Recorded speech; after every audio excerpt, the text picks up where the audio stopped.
안녕하세요. 금요사건 파일 디바제시카입니다.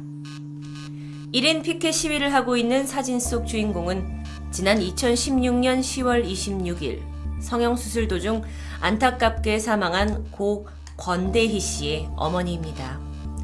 그녀는 아들을 둘러싼 비밀을 세상에 알리고 다시는 억울한 의료사고로 피해자가 나오지 않게 하고자 진상규명 그리고 관련자들의 처벌을 위해서 수년째 이렇게 노력 중이십니다. 그렇다면 권대희 씨의 죽음의 진실은 무엇일까요? 지난 2016년입니다. 권대희 씨는 서초구 잠원동에 있는 한 성형외과에서 안면 윤곽 수술을 받게 되죠. 컴플렉스가 있었는데 이거를 극복하기 위해 2년간 돈을 모았고 드디어 결심하게 된 수술이었습니다. 그는 설렘과 두려움 반으로 수술대 위에 눕게 되는데 조금 후 수술 도중에 과다출혈이 발생했고 권대희 씨는 뇌사 상태에 빠진 채 그렇게 49일 후에 사망합니다.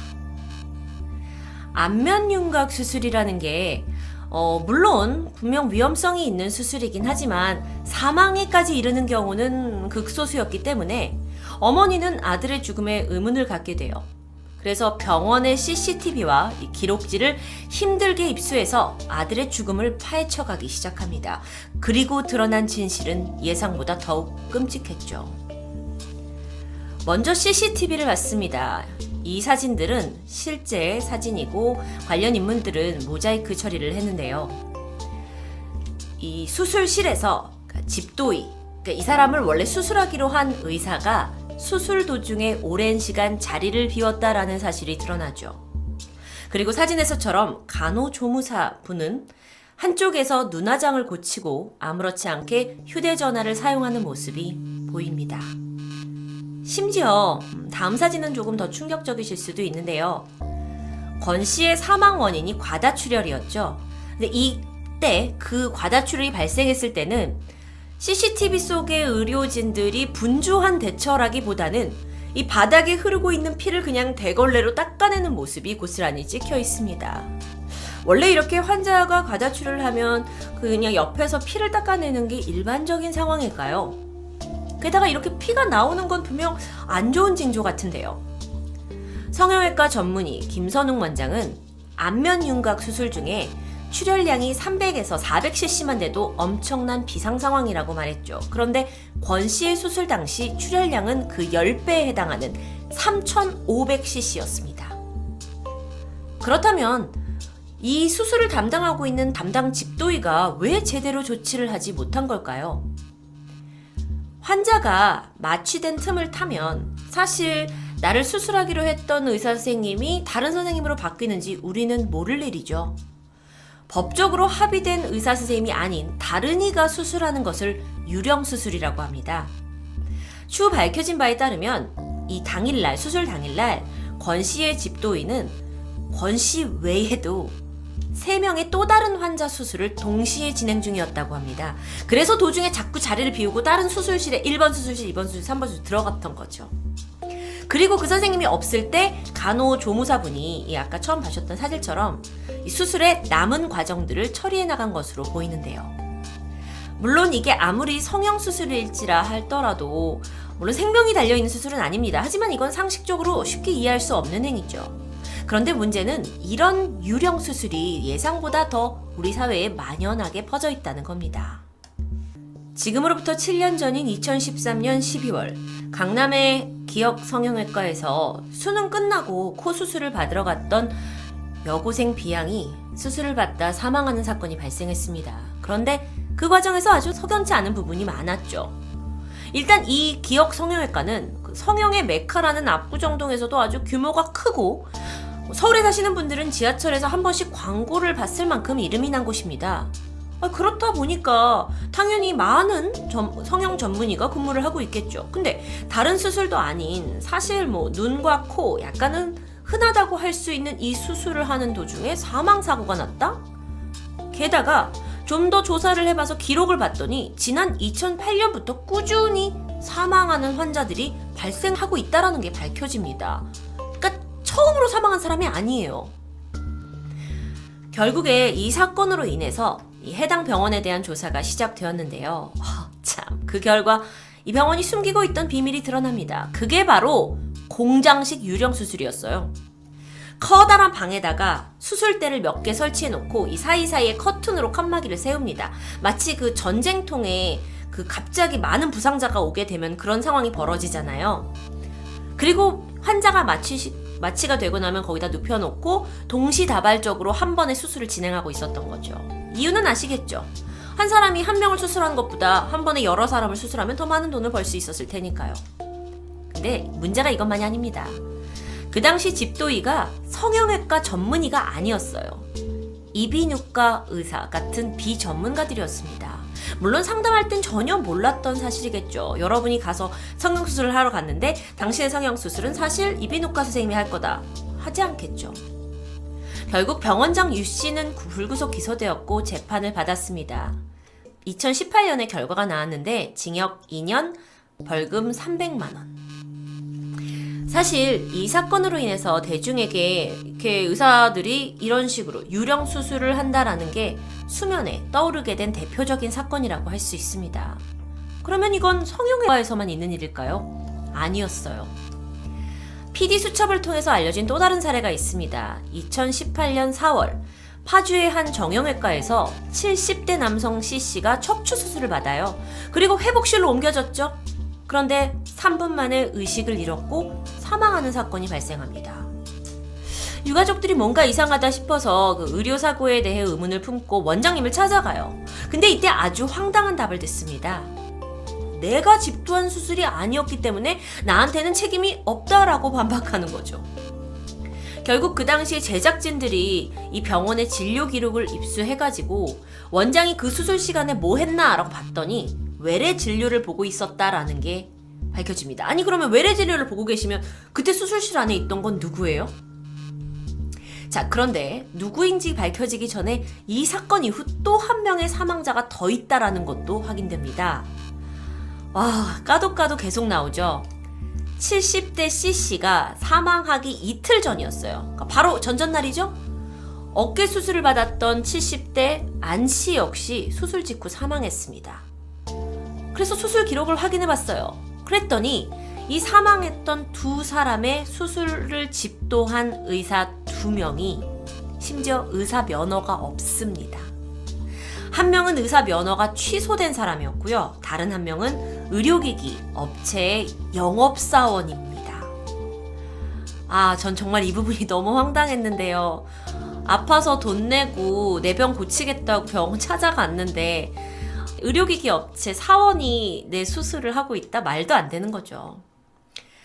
보통의 환자들은요, 수술을 앞두고 나와 상담해준 선생님이 나를 수술해줄 거라고 믿는 게 일반적입니다. 하지만 이 당시에 정형외과 원장은 무책임하게 이걸 다른 이들한테 맡겼고 그들은 게다가 전문의도 아니었던 거죠. 그런데 여러분, 이 사건은 어떻게 끝났을까요? 예상했던 대로 사이다는 아니었습니다. 사망자인 안 씨의 부검을 해본 결과 사인이 불명하다라는 결과를 받게 됐고요. 이로 인해서 의료사고의 혐의점이 없다는 결과를 받고 이 사건은 그대로 수사가 종결됩니다. 피해자의 가족들은 너무나 억울했겠죠.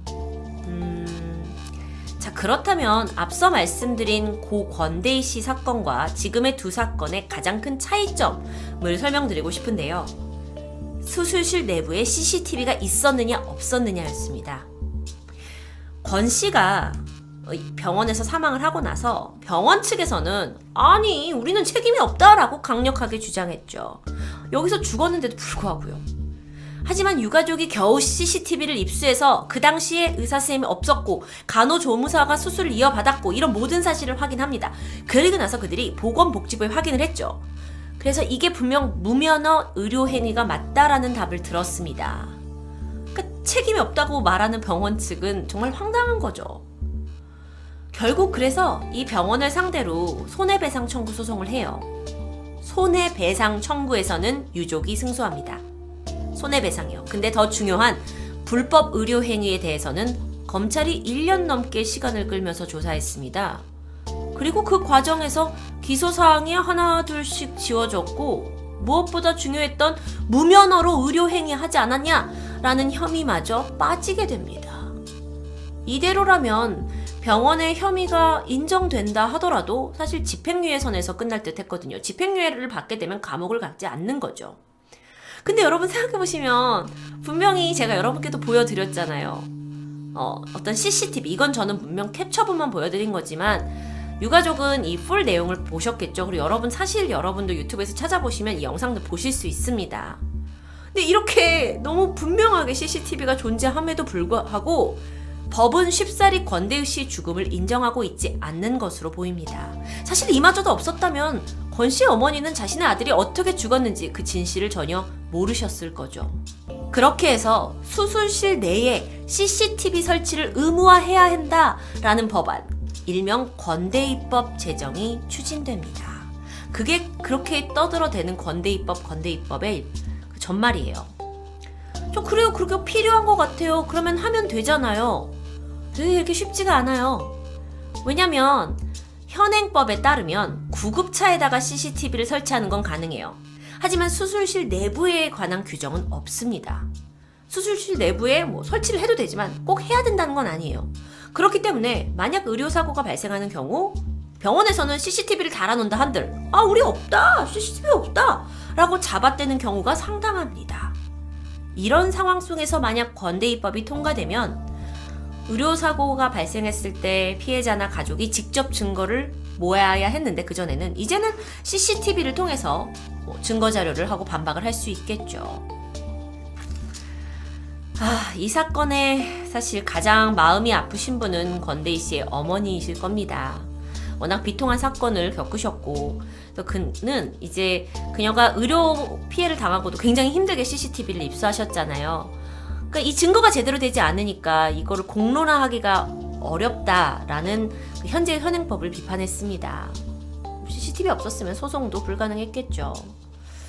권대희법, 그렇게 생각하면 환자와 보호자의 알 권리 측면에서 분명 필요해 보이는데요. 근데 그게 문제라는 거예요? 그거 아세요?